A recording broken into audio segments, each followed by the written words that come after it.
ओम शांति। आज 3 फरवरी 2025 के बाबा के अनमोल मधुर महावाक्य सुनेंगे।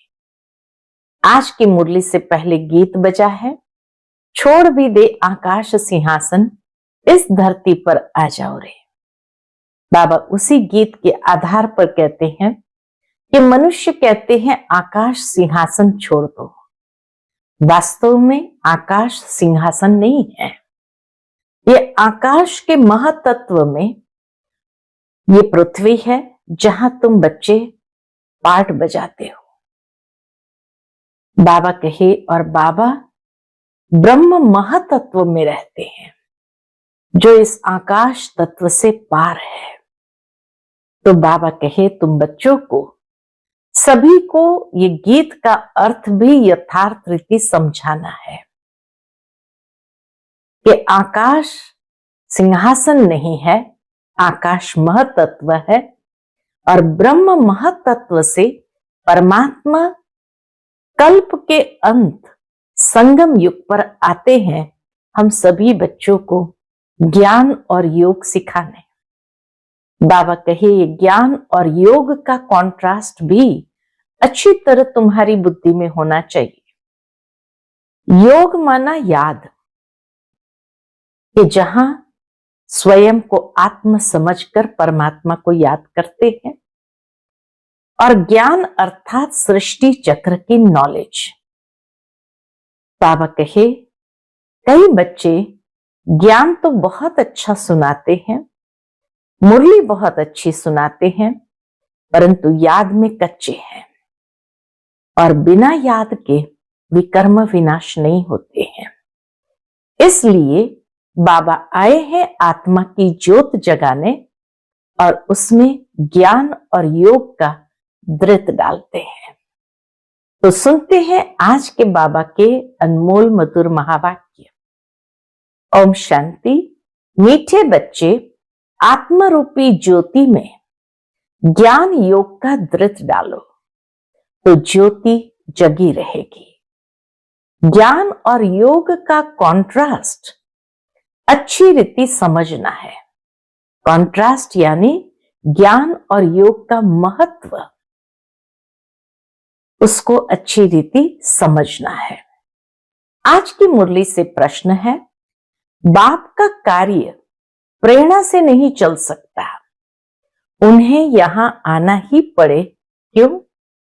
उत्तर, क्योंकि मनुष्य की बुद्धि बिल्कुल तमो प्रधान है। तमो प्रधान बुद्धि प्रेरणा को कैच नहीं कर सकती। बाप आते हैं तब तो कहा जाता है छोड़ भी दे आकाश सिंहासन। आज की मुरली से पहले गीत बजा है, छोड़ भी दे आकाश सिंहासन, इस धरती पर आ जाओ रे। ओम शांति। भक्तों ने यह गीत बनाया है। अब इसका अर्थ कैसा अच्छा है। कहते हैं आकाश सिंहासन छोड़कर आओ। अब आकाश तो है यह, ये पंच महातत्व की दुनिया है, तो आकाश तत्व तो इस साकारी दुनिया में ही है। यह है रहने का स्थान। आकाश से तो कोई चीज आती नहीं। आकाश सिंहासन कहते हैं।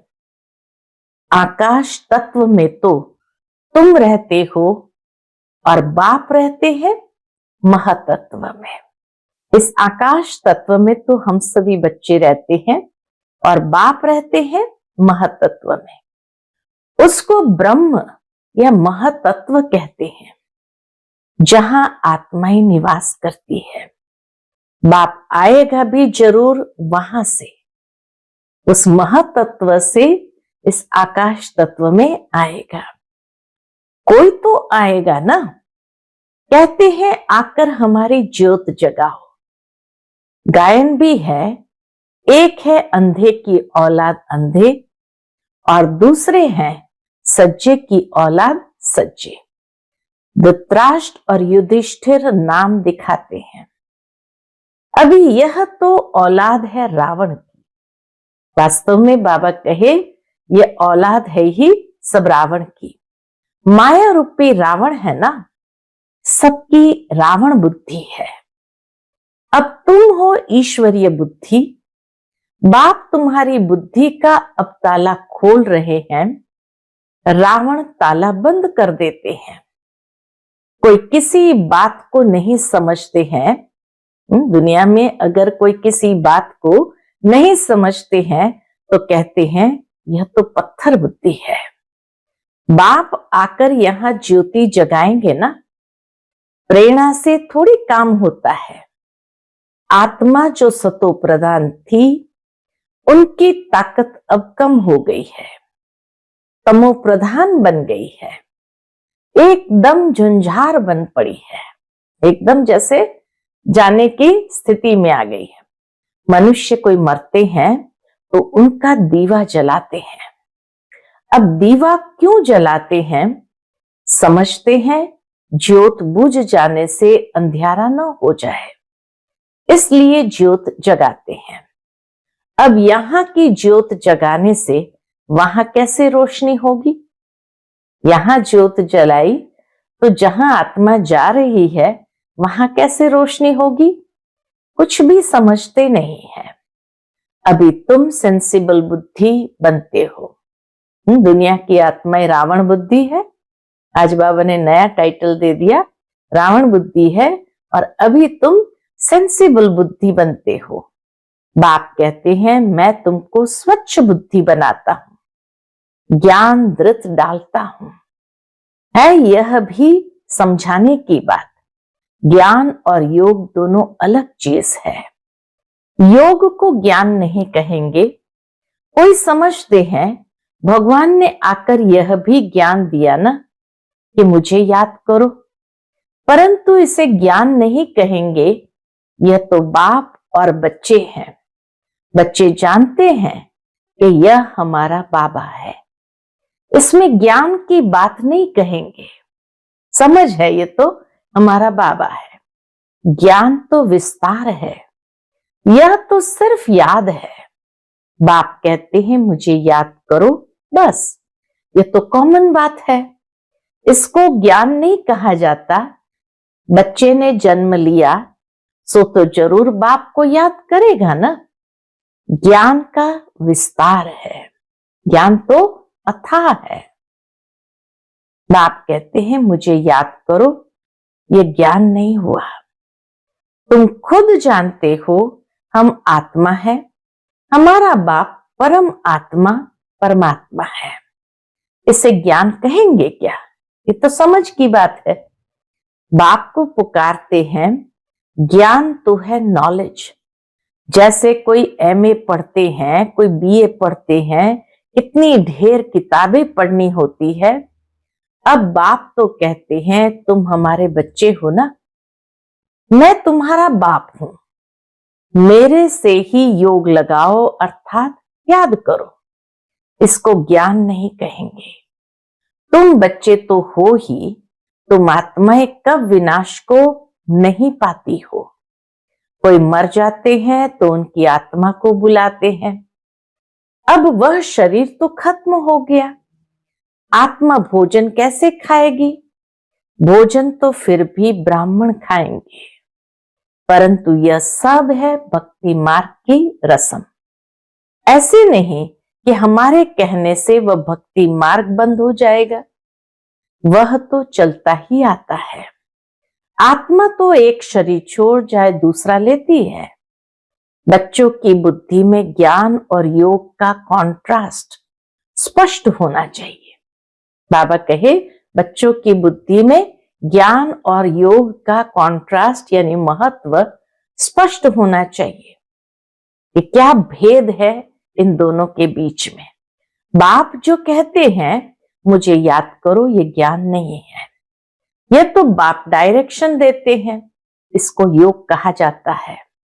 ज्ञान है सृष्टि चक्र कैसे फिरता है, उसकी नॉलेज, उसको कहेंगे नॉलेज। योग अर्थात याद। बच्चों का फर्ज है बाप को याद करना, वह है लौकिक, यह है पारलौकिक। बाप कहते मुझे याद करो, तो ज्ञान अलग चीज हो गई, बच्चे को कहना पड़ता है क्या कि बाप को याद करो? लौकिक बाप तो जन्मते ही याद रहता है, यहां बाप की याद दिलानी पड़ती है, इसमें मेहनत लगती है। पारलौकिक बाप को याद करने में ही मेहनत लगती है। अपने को आत्मा समझ बाप को याद करो, यह बहुत मेहनत का काम है। तब बाबा कहते हैं योग में ठहर नहीं सकते हैं। बच्चे लिखते हैं बाबा याद भूल जाती है। ऐसे नहीं कहते ज्ञान भूल जाता है। ज्ञान तो बहुत सहज है, याद को ज्ञान नहीं कहा जाता है। इसमें माया के तूफान बहुत आते हैं। याद में तूफान आते हैं, ज्ञान में तूफान नहीं आते हैं। ज्ञान बहुत विस्तार का है, याद सार की है कि अपने को आत्मा समझ बाप को याद करो, ताकि याद में ही तूफान आते हैं। बल ज्ञान में कोई बहुत तीखे हैं, मुरली बहुत अच्छी चलाते हैं, परंतु बाबा पूछते हैं याद का चार्ट निकालो, कितना समय याद करते हो? बाबा को याद का चार्ट यथार्थ रीति बनाकर दिखाओ। याद की ही मुख्य बात है। पतित ही पुकारते हैं कि आकर पावन बनाओ। मुख्य है पावन बनने की बात, इसमें ही माया के विघ्न पड़ते हैं। शिव भगवान उवाच, याद में सब बहुत कच्चे हैं।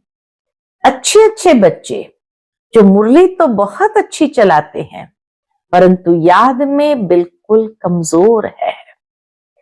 योग से ही विकर्म विनाश होते हैं, योग से ही कर्मेंद्रियां बिल्कुल शांत हो जाती है। एक बाप के सिवाय और कोई याद न आए। योग से ही प्राप्ति कितनी है?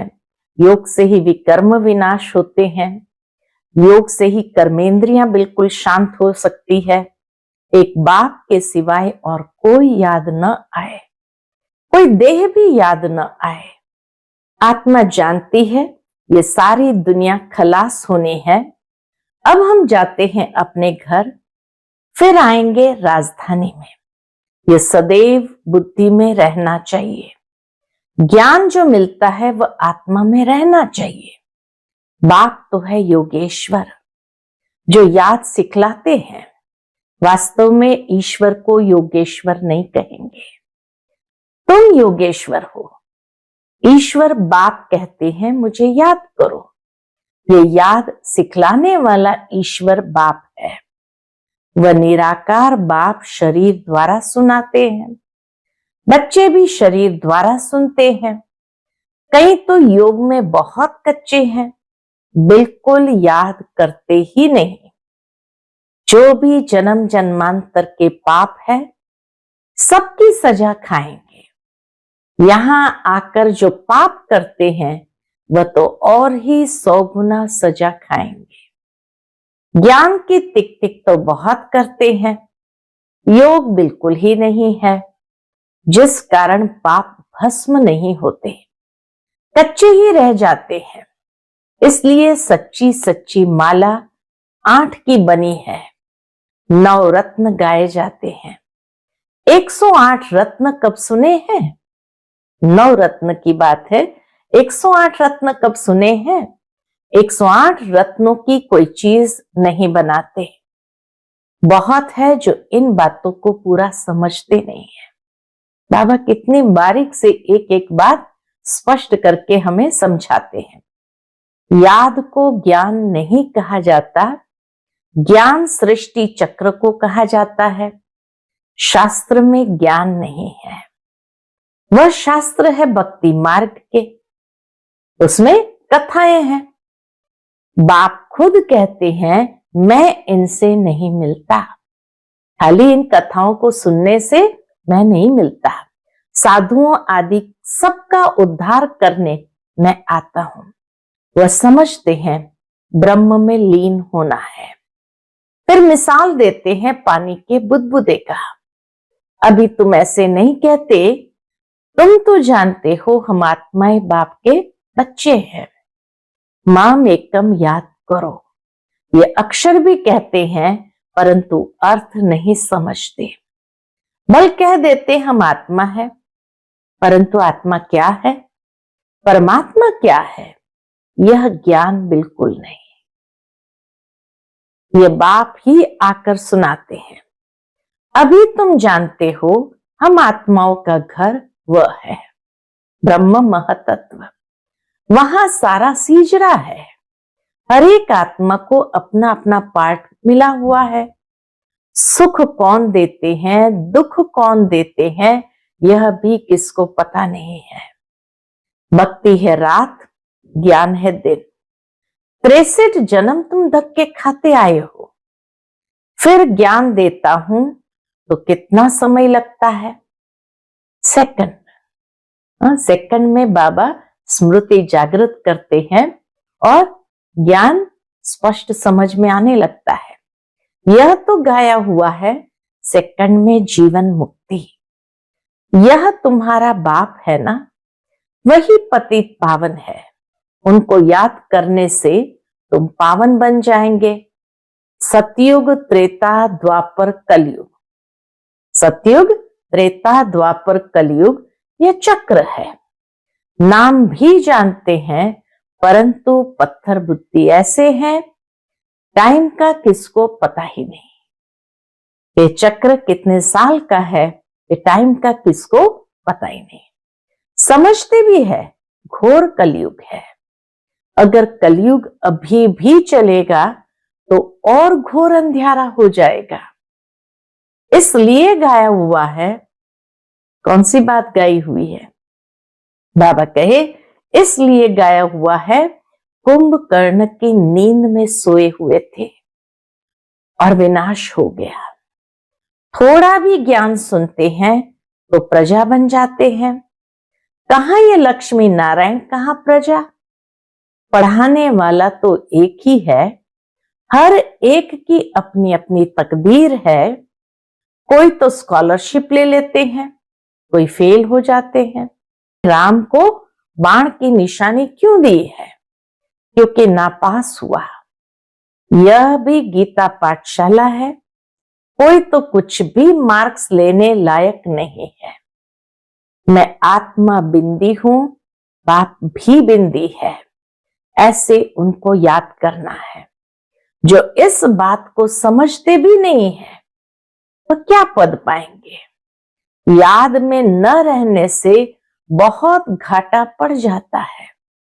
याद का बल बहुत कमाल करता है। कर्मेंद्रियां बिल्कुल शांत शीतल हो जाती है। ज्ञान से शांत नहीं होंगी, योग के बल से शांत होती है। भारतवासी पुकारते हैं कि आकर हमको वह गीता का ज्ञान सुनाओ। अब कौन आएगा? श्री कृष्ण की आत्मा तो यहां है। कोई सिंहासन पर थोड़ी बैठते हैं जिसको बुलाते हैं। अगर कोई कहे हम क्राइस्ट की आत्मा को याद करते हैं, अरे वह तो यहां ही है। उनको क्या पता कि क्राइस्ट की सोल यहां ही है, वापस जा नहीं सकती। लक्ष्मी नारायण पहले नंबर वालों को ही पूरे 84 जन्म लेने हैं, तो फिर और वापस जा कैसे सकते?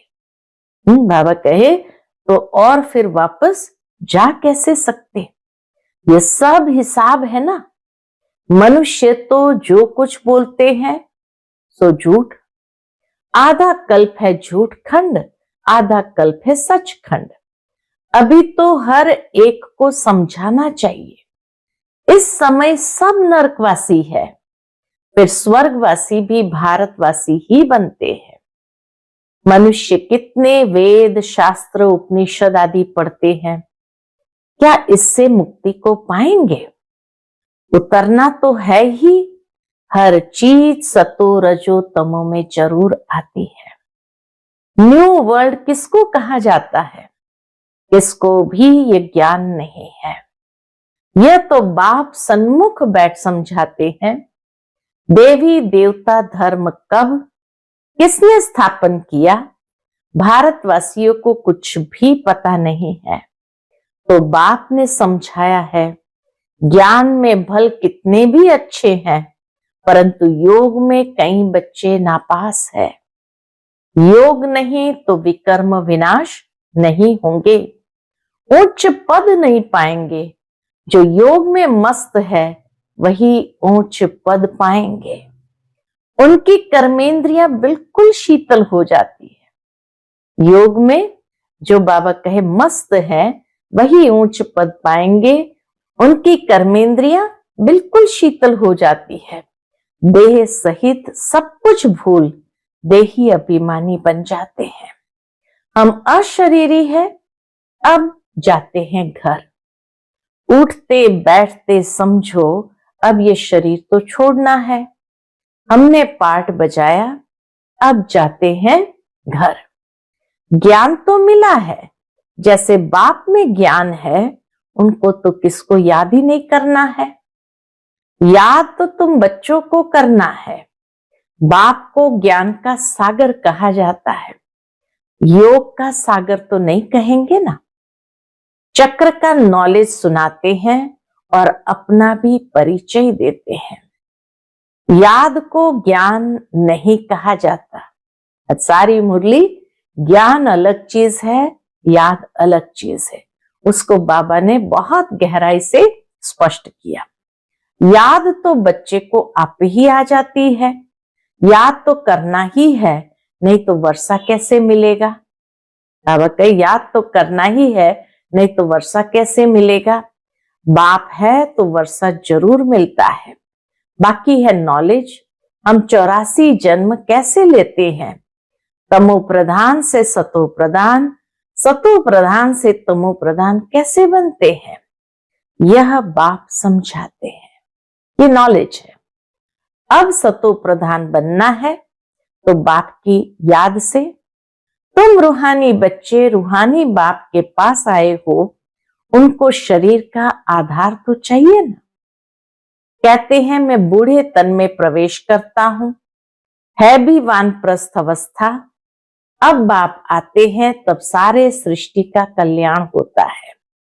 यह है भाग्यशाली रथ। इनसे कितनी सर्विस होती है, तो इस शरीर का भान छोड़ने के लिए याद चाहिए। इसमें ज्ञान की बात नहीं, जास्ती याद सिखलानी है।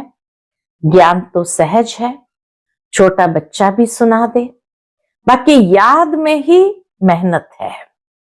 एक की याद रहे, इसको कहा जाता है अव्यभिचारी याद। किसके शरीर को याद करना, वह है व्यभिचारी याद। याद से सबको भूल अशरीरी बनना है। अच्छा अच्छा, मीठे मीठे सिकिलते बच्चों प्रति माता पिता बाप दादा का याद प्यार और गुड मॉर्निंग। रूहानी बाप की रूहानी बच्चों को नमस्ते। हम सभी रूहानी बच्चों की रूहानी माता पिता बाप दादा को याद प्यार, गुड मॉर्निंग और नमस्ते। नमस्ते, शुक्रिया बाबा, शुक्रिया। आज की मुरली से धारणा के लिए मुख्य सार है। पहली पॉइंट, याद के बल से अपनी कर्मेंद्रियों को शीतल शांत बनाना है। फुल पास होने के लिए यथार्थ रीति बाप को याद कर पावन बनना है। दूसरी पॉइंट, उठते बैठते बुद्धि में रहे कि अभी हम ये पुराना शरीर छोड़ वापस घर जाएंगे।